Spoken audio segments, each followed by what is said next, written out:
In this video tutorial, we're going to learn about something called a function. In a nutshell, a function is a mechanism inside of JavaScript.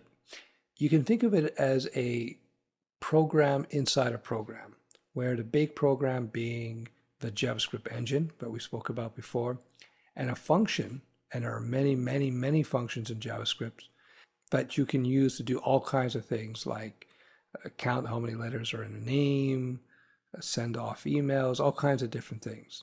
So besides the fact that JavaScript has many built-in functions, possibly hundreds if not a couple of thousand built-in functions, you can actually create your own custom functions so that you can bunch up your code into reusable packages. So functions allow you to segment your code, and functions allow you to reuse code in a much more efficient manner. So let's jump into some actual function code, and we're going to play with some stuff so you get a better idea of what's going on.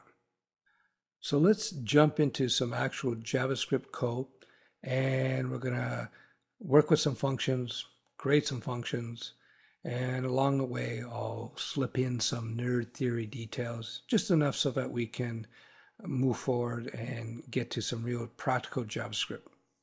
Throughout this series thus far, we've actually used one of the built-in functions in JavaScript, and that is the alert function. So let me get into a few details here. So we're going to create a script block. Angle brackets. There we go. Script language. Let's go JavaScript and type text JavaScript.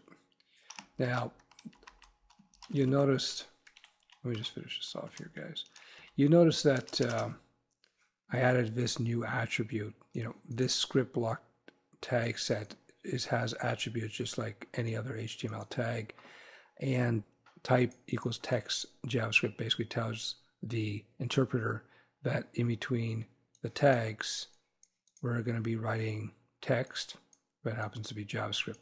This is not necessary because when we say language equals JavaScript, the browsers are smart enough to know what to do. But anyway, just to be complete. So we've used this function many times. Alert. And I'll just tell it to say hello. Hello, I'm a function. So let's actually preview this. There we go. Hello, I'm a function. So let's get into a few details here. This is a built-in function, and so the JavaScript knows that it is because it recognizes it. It knows we're dealing with a function because of this, because of the two little brackets after it.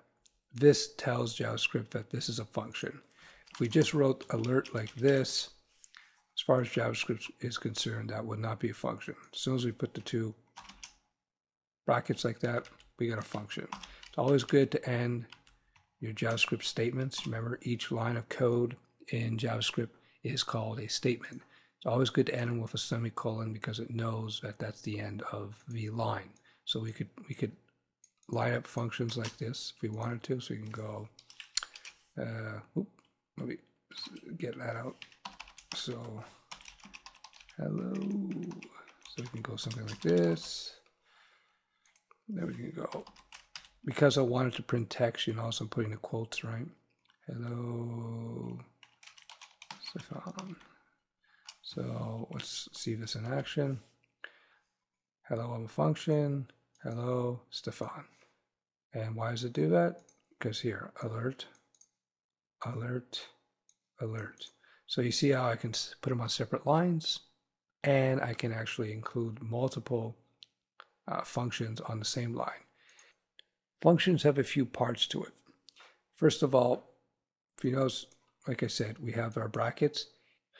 In between the brackets, we have something called the arguments, as in you're arguing a point to somebody. Essentially, this is extra information that you're feeding the function to tell it what to do. Each function has its own particular functionality, hence the word function.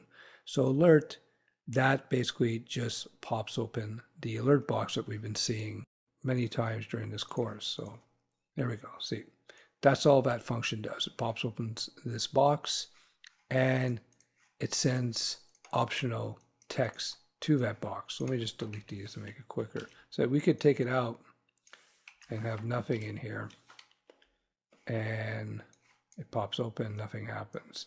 We can also, let's see if we take out the quotes. Let's go on there. Nothing happens. Let's put in the quotes, see what happens. Function. We get our function thing popping up. You see, when you have no quotes, Internet Explorer tells us here, yes, allow block content. No, Internet Explorer is just blank.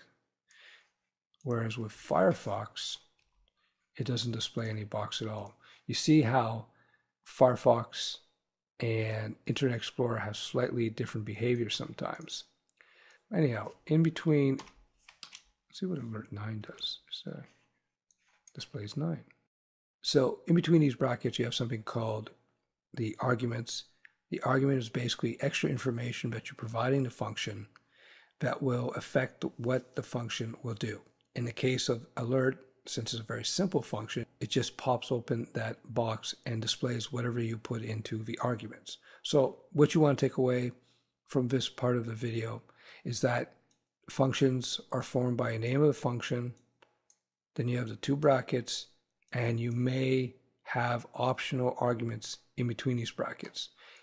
What arguments you can put in here depends really on the particular function. And we're going to be looking at some built-in functions in JavaScript to get a better idea of what's this all about. As usual, if any of this is kind of confusing, don't worry about it. Just bear with me as we get into more examples and we start working with some of the built-in functions in JavaScript.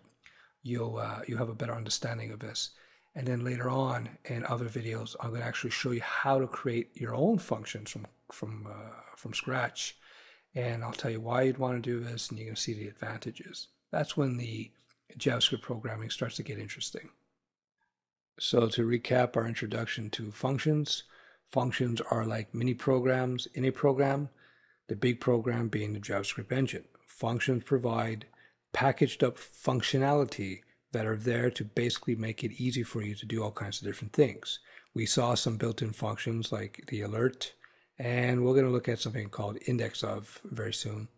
Besides built-in functions, JavaScript allows you to create your own functions from scratch, which we're going to address in another video. Custom functions are a great way to wrap up a bunch of useful JavaScript code into a virtual container, the virtual container being the function, so that it is more easily used in your scripts and it can be used over and over again. Again, we'll get into custom functions in our part 2 on functions. And now let's jump into playing with some different functions, including index of, and we'll see how different types of arguments will work in this regard, and it will make it a lot more clear.